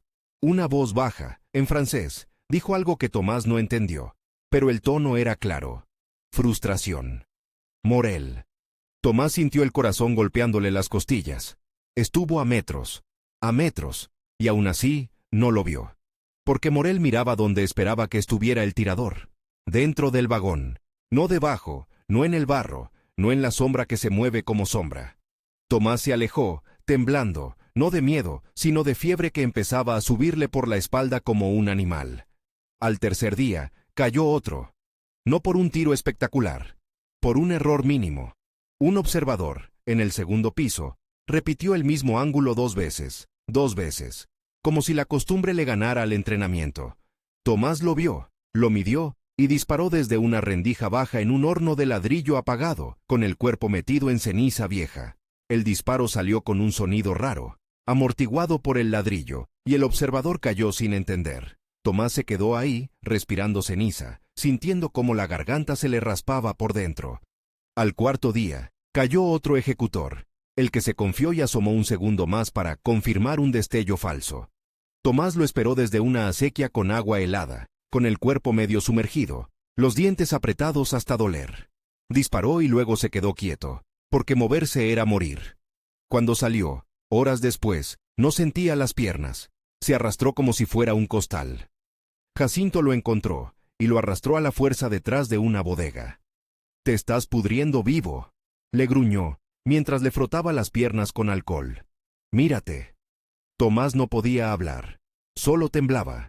Jacinto le metió un pedazo de tela en la boca. «Muérdelo», ordenó. «Si gritas, te oyen». Tomás mordió. Sintió el dolor como un relámpago cuando la sangre volvió a las piernas. Quiso vomitar. No vomitó. Jacinto lo miró con ojos duros. «¿Cuántos van?», preguntó. Tomás tragó saliva. 4, susurró. Jacinto se quedó quieto. ¿Y cuántos son? Tomás miró al techo de la bodega, donde una lámina rota dejaba ver el cielo gris. 7 ojos, dijo. Pero no sé cuántos dientes. Jacinto apretó los labios. Entonces todavía no ganas, dijo. Tomás cerró los ojos. La fiebre le hacía ver luces donde no había. Al 5º y 6º día, el enemigo cambió. Ya no respondían a destellos fáciles, ya no mandaban a cualquiera a verificar, ya no repetían ángulos, se volvieron lentos, pacientes, como si Morel hubiera dicho, el fantasma quiere que te muevas, no te muevas, y eso era peor, porque la paciencia contra paciencia se vuelve desgaste. Y Tomás estaba gastado. En el campamento, Rangel lo miraba como se mira una herramienta que se está rompiendo. «Te estás acabando», le dijo una noche, cuando Tomás volvió con los ojos hundidos y la piel caliente. Tomás no respondió. Rangel se inclinó, bajó la voz. «Si te mueres, me dejas un problema», dijo. «Y yo no perdono problemas». Tomás lo miró con una calma que no era calma, era vacío. «Entonces ayúdame», dijo. Rangel se quedó quieto, sorprendido por la audacia. «¿Ayudarte cómo?» Tomás respiró despacio. «Déjame hacer ruido», dijo. «Déjame que crean que me tienen». Ledesma, que estaba cerca, abrió los ojos. «¿Estás loco?», susurró. Tomás lo miró. «Ya no muerden el anzuelo», dijo. «Entonces hay que cambiar el anzuelo. Hay que ofrecer carne». Rangel lo observó, calculando. «¿Quieres que te vean?», preguntó. Tomás asintió. «Quiero que pidan mortero», dijo. «Quiero que crean que me encerraron, y cuando vengan a verificar, ahí los agarro». Ledesma negó con la cabeza. «Eso es suicidio». Tomás lo miró con una dureza tranquila. «Suicidio es quedarme quieto esperando que ellos decidan», dijo. «Yo decido».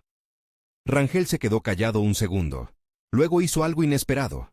Metió la mano en su chaqueta y sacó un objeto pequeño, envuelto en tela. Se lo extendió a Tomás. «¿Qué es?», preguntó Tomás. «Un reloj», dijo Rangel. «Se lo quité a un federal en Torreón. No sirve bien, se atrasa, pero marca el tiempo». Tomás lo miró, desconfiado. «¿Por qué me lo das?». Rangel sonrió apenas. «Porque si vas a jugar a que te mueres», dijo. «Quiero saber a qué hora». Tomás tomó el reloj. Era pesado, con la tapa rayada. Lo guardó sin agradecer. Pero ese gesto, en él, era casi un abrazo. El 7º día, Tomás se dejó ver, no como héroe, como cebo.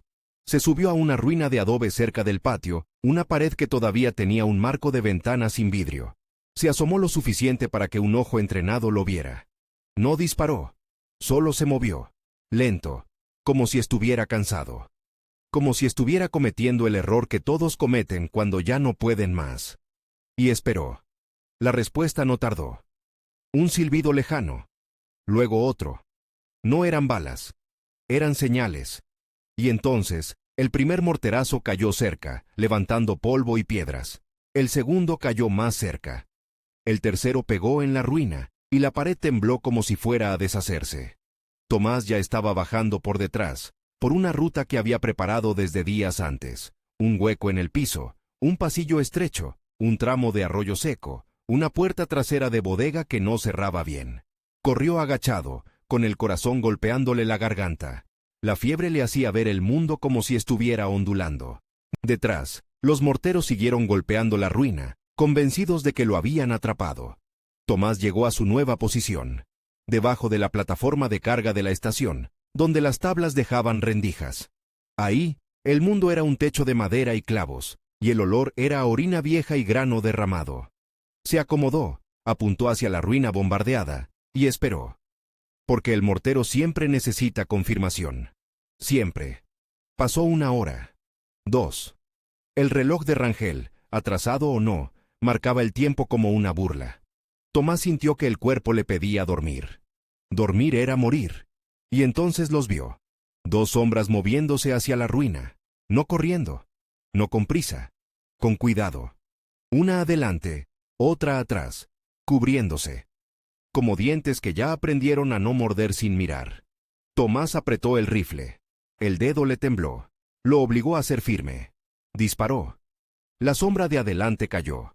La de atrás se tiró al suelo de inmediato, como si el cuerpo ya supiera el movimiento antes de pensarlo. Tomás maldijo por dentro. Ese era el último que quedaba con Morel, o quizá era Morel mismo. La sombra respondió con un disparo rápido, preciso, hacia la plataforma. La bala pegó en una viga y astilló madera. Tomás sintió una astilla clavarse en el antebrazo. No gritó. Se arrastró hacia un lado, buscando otra rendija. El enemigo disparó otra vez, cortándole el aire.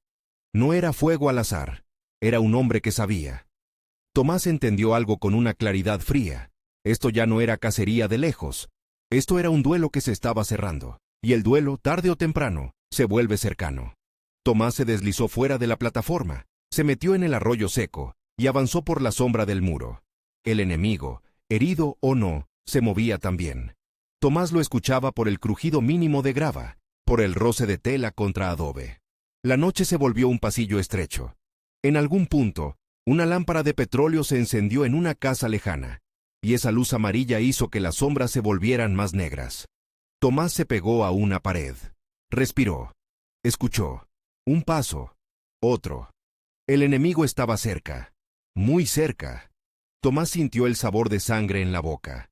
No sabía si era de la mejilla cortada o de morderse por dentro. Y entonces, en medio de esa tensión, escuchó una voz baja, en francés, diciendo algo como una maldición. Morel. Tomás apretó el rifle, pero no disparó, porque no veía. Y disparar sin ver era regalarse. Se movió 1 metro, pegado al muro, y vio una silueta detrás de un montón de ladrillos. La silueta estaba agachada, apuntando hacia donde Tomás ya no estaba. Morel estaba buscando el fantasma, en el lugar equivocado. Tomás avanzó otro paso, lento, como si el aire fuera vidrio. Estaban a menos de 20 metros.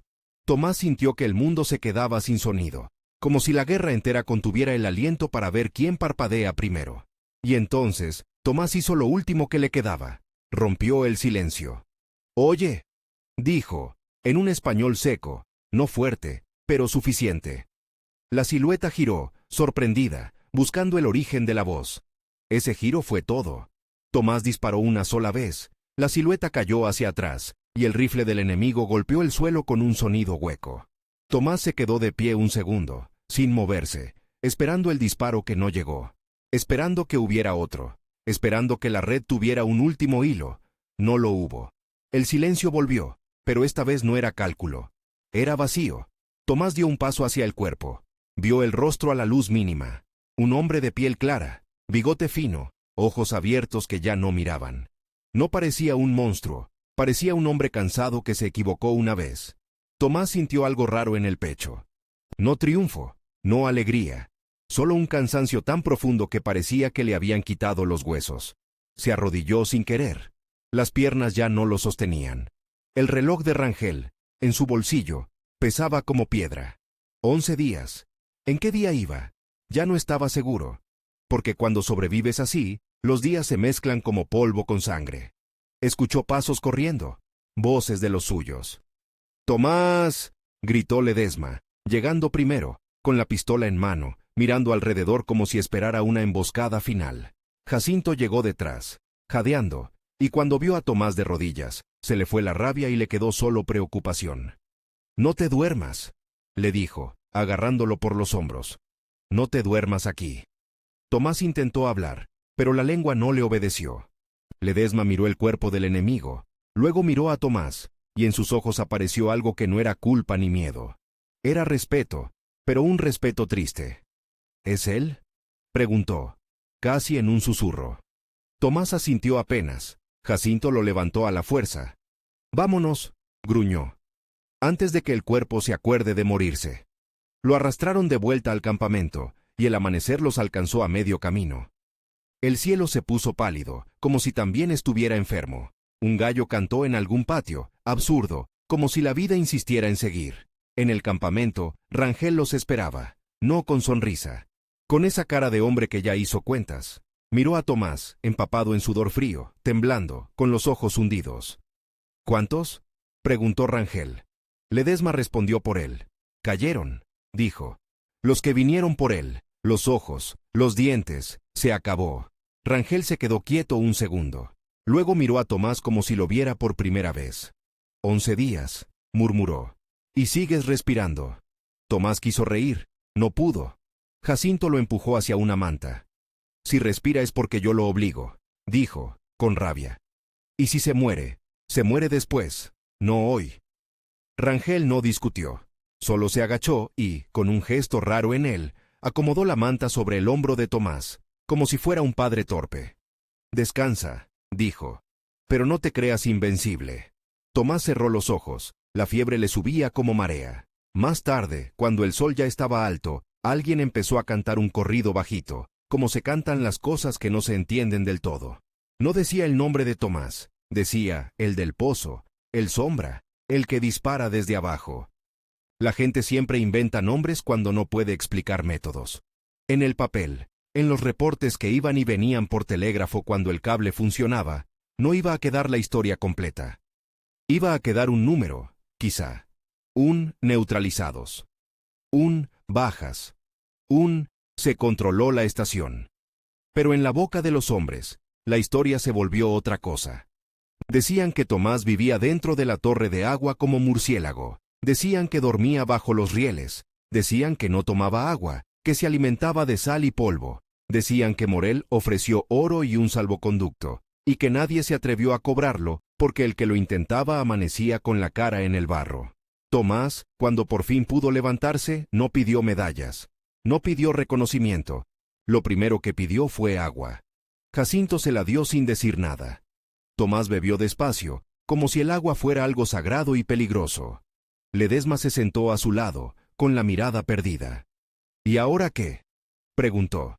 Tomás miró hacia la estación, hacia la torre, hacia los vagones quemados, hacia el patio donde el polvo seguía siendo polvo aunque hubiera muerto gente encima.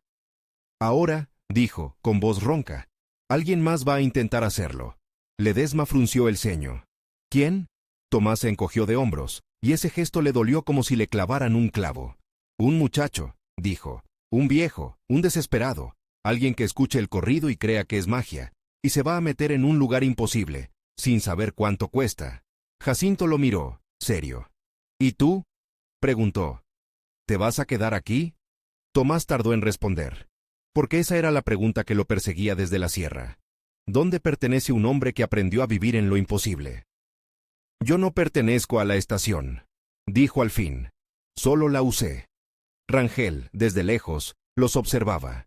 No se acercó, pero Tomás sintió su mirada como una cuerda todavía en el cuello, porque Rangel no olvidaba. Y un hombre que se vuelve leyenda, se vuelve también peligro para los que mandan. Esa noche, cuando el campamento se durmió, Tomás se levantó despacio. Caminó hasta el borde del arroyo seco. Miró el cielo del norte, lleno de estrellas frías. Sacó el reloj que Rangel le había dado. Lo abrió. La aguja temblaba un poco, como si también estuviera cansada. 11 días. Tomás lo cerró y lo guardó. No sabía si al amanecer seguiría ahí, si Rangel lo dejaría ir, si la revolución lo tragaría como traga a todos. No sabía si su cuerpo iba a aguantar otra semana, otro mes, otra estación. Solo sabía una cosa, la única regla que le había servido desde la sierra hasta el patio de rieles. La posición correcta es la que el enemigo descarta. Y mientras miraba la oscuridad, se preguntó algo que no lo dejaba respirar del todo, incluso después de ganar. Si otros empiezan a disparar desde lo imposible, ¿cuánto tardará en aparecer alguien que aprenda a mirar incluso ahí?